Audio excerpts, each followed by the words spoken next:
2, 1, go. When I was a senior in high school, I won my state rugby championship for the 7th year in a row, and it was lit. We literally went the entire season undefeated. First game of the season, we won 126-0, and that pretty much signified the quality of the teams we were playing. They were pretty awful, I'm not gonna lie. Rugby teams were not very good, but our school was carrying a tradition, and we had to keep up, and we did. We won the 7th year in a row. We decided not to go to nationals that year, and we decided to go to the state championship, and we won, and it was awesome. It was one victory, though. It was one victory of a very long season, very long, successful season, but it was only one victory. And that one victory, ultimately, did we remember it? Yeah, we did, but we remember the season more. Like, if I think back today, I'm remembering that the season was more awesome than the state championship was. I mean, the season allowed us to win the state championship, but the season in general was awesome because there's way more memories in the season than just in one game. So, Honest Abe says, force is all conquering, but victories are short-lived. We had force that season. We were dominant that season. And the victories were awesome, yeah, because we won every single game of the season. We won the state championship. That was awesome, but it was short-lived. Who did people remember?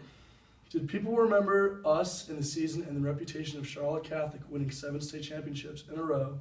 Or do people remember my name playing on the starting team in the state championship? Who did people remember? They probably remember the legacy. They probably didn't remember the players because I was just part of the victory. But that was short-lived, but the legacy wasn't. So, to get to my first point, force is a prerequisite of victory and glory. Victory only happens because of force. If you're not good at what you're doing, or you don't actually have any skill or plan to do something, which is through force, then you're not going to get it done because victory and glory are only achieved through your ability to make that happen, and force is that ability. So my first example is America is back-to-back World War champs. We dominated the First and Second World War. I don't care what you say, we were the reasons we won those wars. But who do people remember? Do people remember the thousands, the hundreds of thousands, the millions of Americans who died in those wars? No. People remember America. People don't remember the participants. People remember the forceful country who literally dominated those wars. And my second point is, it kind of ties into that, it's like security through force. Force allows either yourself, a country, a team, anything to win and have security. Without you being able to back yourself up, back what you say up, you're not really bringing anything to the table. I don't really care. But if you're a team, for example, like my rugby team, who wins every game of the season, and you go in the state championship, and you're the other team, well, there's a lot of force there. Even though you haven't even played that team, there's a lot of force there. So regardless of the victory, I mean, this team's pretty good. And so to go into my second point, I think force is a necessary component of modern societies in today. So, moving from a team to society as a whole, for example, I think one of the biggest reasons world peace exists today, at least to some extent in Europe, in North America, and South America, is because of the threat of nuclear warfare. Force allows people to maintain safety throughout the world, not because of short-lived victories. The Battle of the Bulge happened one time, but World War II was ultimately won because of an entire nation.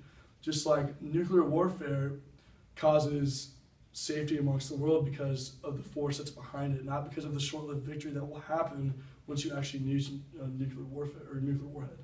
And then second, I think NATO, North Atlantic Treaty. It's that in itself is a culmination of European and North American countries that have formed an alliance composed of force that obviously could defeat pretty much anyone in the entire world in a short-lived victory, but because they're together and because force will conquer all, they have the ability to maintain peace in the world.